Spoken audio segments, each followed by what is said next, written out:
بسم اللہ الرحمن الرحیم۔ السلام علیکم 5 کلاس۔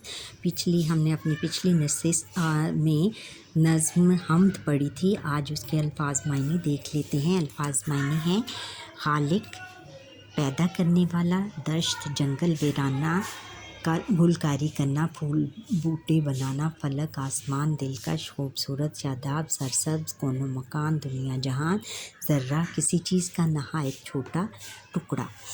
اب ہم میچنگ کرتے ہیں۔ میچنگ میں ہے کہ کالم الف کو کالم بے سے ملا کر مصرعی مکمل کریں۔ مصرعی یہ ہے کہ کالم الف کالم بے، فلک چاند سورج چمکا، فلک چاند سورج یہ روشن ستارے، اس کے ساتھ آئے گا یہ روشن ستارے۔ خدا کی ہر ایک سمت جلوہ گری ہے،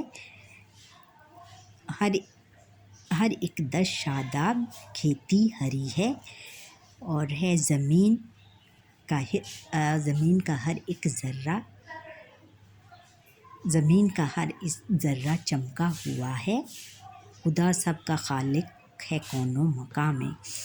اب ہم نے سوالوں کے جواب دینے ہیں، اور سوالوں کے جواب یہ ہیں کہ پہلے بند دیے ہوئے سوالوں کے جواب لکھیں۔ پہلے بند میں شاعر نے کن دلکش نظاروں کا ذکر کیا ہے؟ آپ کہیں گے کہ پہلے بند میں شاعر نے فلک، چاند، سورج، روشن ستاروں، پہاڑوں سے گرتے پانی کے دھاروں اور شبنم کا ذکر کیا ہے۔ شاعر نے اللہ تعالیٰ کی کاریگری کے حوالے سے کن چیزوں کا ذکر کیا ہے؟ جواب ہم دیں گے کہ شاعر نے اللہ تعالیٰ کی کاریگری کے حوالے سے کہتا ہے کہ نوری فضاؤں سے دنیا بھری ہوئی ہے، ویرانے کو سرسبز و شاداب کیا ہے، ہر ایک کھیتی جو کہ ہری ہے، یہ سب کچھ اللہ تعالیٰ کی کاریگری ہے۔ ہر ایک دشت شاداب اور کھیتی ہری ہے سے کیا مراد ہے، اور یہ کس وجہ سے ہے؟ آپ جواب دیں گے کہ اس سے مراد ہے کہ ہر غیر آباد علاقہ جو سرسبز و شاداب ہو جاتا ہے اور یہ کھیتیاں ہری ہو جاتی ہیں، یعنی وہاں پھل پھول اگ آتے ہیں، تو یہ سب خود بخود نہیں ہوتا، بلکہ یہ سب میرے مالک یعنی اللہ تعالیٰ کا کرشمہ ہے۔ سوال ہے کہ خدا ساری دنیا پر چھایا ہوا ہے کا کیا مفہوم ہے؟ اس کا مفہوم ہے کہ اللہ تعالیٰ نے یہ ساری دنیا بنائی ہے۔ کیا پھول، کیا پھل، پہاڑ اور دریا۔ سوال: حمد میں بیان کی گئی نعمتوں کے علاوہ کوئی سی 5 نعمتوں کے نام لکھیں اور ان کے متعلق ایک جملہ لکھیں۔ درخت، اس کے علاوہ جو حمد میں نہیں دی ہوئی ہم یہ لکھیں گے کہ درخت، دریا، جنگل، سبزیاں، پھل۔ درخت کا جملہ ہم یہ بنائیں گے کہ درخت اللہ تعالیٰ کی بہت بڑی نعمت ہے، ہم اس کے پھل کھاتے ہیں اور اس کے سائے میں بیٹھتے ہیں۔ دریا پانی کا بہت بڑا ذریعہ ہے، اور جنگلوں میں لکڑیاں پیدا ہوتی ہیں۔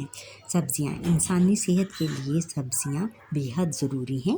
پھل، روزانہ پھل کھانے سے انسانی صحت پر بہت اچھا اثر پڑتا ہے۔ اب ہم کرتے ہیں کہ اس کی ہم نے لفظ دیے ہوئے الفاظ کے حروف الگ کر کے لکھیں اور آخر حرف سے اللہ تعالیٰ کی بنائی ہوئی کوئی سی چیزوں کے نام لکھیں۔ کیا لکھنا ہے ہم نے کہ الفاظ اور حروف۔ الفاظ یعنی ہم نے جوڑ توڑ کرنے ہیں اس کے۔ فلک میں کیا لفظ ہیں؟ فے، لام، کاف، اور کاف یہ فلک کس لفظ پہ ختم ہوا ہے؟ کاف سے۔ کاف سے کیا ہم بنائیں گے؟ کبوتر، کوا۔ اور ہے حمد میں کتنے لفظ ہیں؟ جیم، میم اور دال۔ اور یہ کس پہ ختم ہوا ہے؟ دال پہ۔ دال سے کیا بنائیں گے ہم؟ دریا اور درخت۔ پھر کیا ہے؟ سمت، سین، میم، تے، سمت، اور سمت جو ہے یہ کس لفظ پہ ختم ہوا ہے؟ تے پہ۔ تے سے کیا ہم بنائیں گے؟ تربوز، تارے۔ شجر میں کون سے لفظ ہیں؟ شین، جیم رے. رے کس بات شجر کس پہ ختم ہوا ہے؟ رے پہ. رے سے کیا بنائیں گے؟ رات اور رت. شبنم. شبنم میں کیا کون کون سے لفظ ہیں؟ شین، بے، نون، میم. میم پہ یہ ختم ہوا ہے لفظ اور اسے ہم بنائیں گے مرغا اور مور. اچھا بچوں، یہاں پر ہی ہماری آج کی کلاس کا ٹائم ختم ہوتا ہے. آپ مجھے لائک کریں، شیئر کریں، سبسکرائب کریں اور کمنٹ سیکشن میں کمنٹ کرنا نہ بھولیے گا اور بیل آئٹن پر بھی کلک کر دیں تاکہ ہر آنے والا لیسن میرا آپ تک پہنچ سکے. اللہ حافظ.